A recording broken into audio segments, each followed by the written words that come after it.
Hi, I'm Dean Bushmiller, lead trainer and subject matter expert for the security topics at Expanding Security.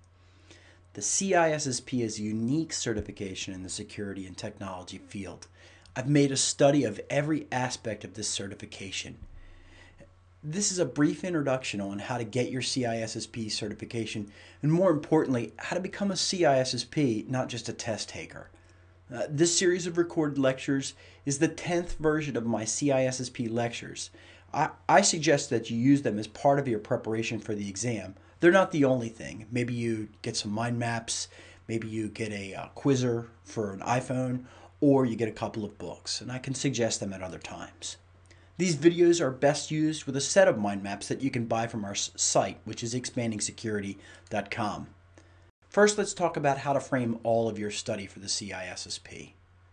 First, we'll talk about the management, security, and technology triad. The most important thing that you can learn from me on test taking is in these next two slides. When you are approaching any question for your CISSP exam, always choose the biggest, widest answer first. Always choose the management answer first. Then after that, make the choice on the correct security and the correct technology. The management answer is always the biggest, loosest, and widest answer. And since this is a management exam, answer a management way. Let's also talk about the CIA triad. The CIA triad, or confidentiality, integrity, and availability, are the three major tenets of all of the CISSP and the common body of knowledge. We should, in every situation, address the confidentiality, the integrity, or the availability of a situation. Now, what's important about this is if I ask you a confidentiality question and I've given you 3 integrity answers and 1 confidentiality answer, then of course you're going to give me a confidentiality answer to a confidentiality question.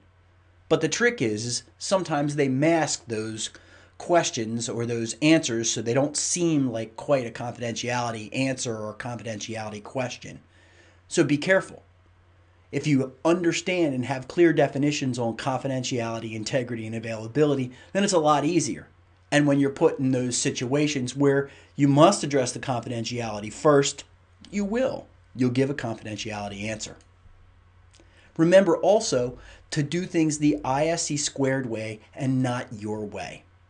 So if you're doing it your way or your country's way, or you say that doesn't work in the real world, and the way we do it in the real world is this way, in most cases you're wrong for the exam. Not for the real world, but for the exam.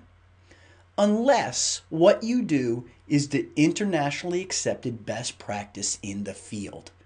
And you'll know that as we go through these different lessons, you'll know what's internationally accepted best practice versus what's some unique thing that one vendor or another vendor does it. Remember, it's all vendor neutral also. So you want to make sure that you're not doing it the Cisco way or the Juniper way or the 3Com way or the HP way or whatever companies you use. So be careful about that. Answer it generically, high level, international best practices with confidentiality, integrity, and availability in mind. This brings me to another section which we do, which is called leastcrappyanswer.com. And it's not a part of the normal way to learn things when it comes to the 10 domains. It's a way to attack questions. Always choose the highest level management answer first, and take a look at leastcrappyanswer.com when you get a chance. Please look at our site, expandingsecurity.com, and the study guides that are on that site. Send your questions to us via the website so that you don't get caught in our spam filters, or if you have one of our email addresses, please don't hesitate to email us.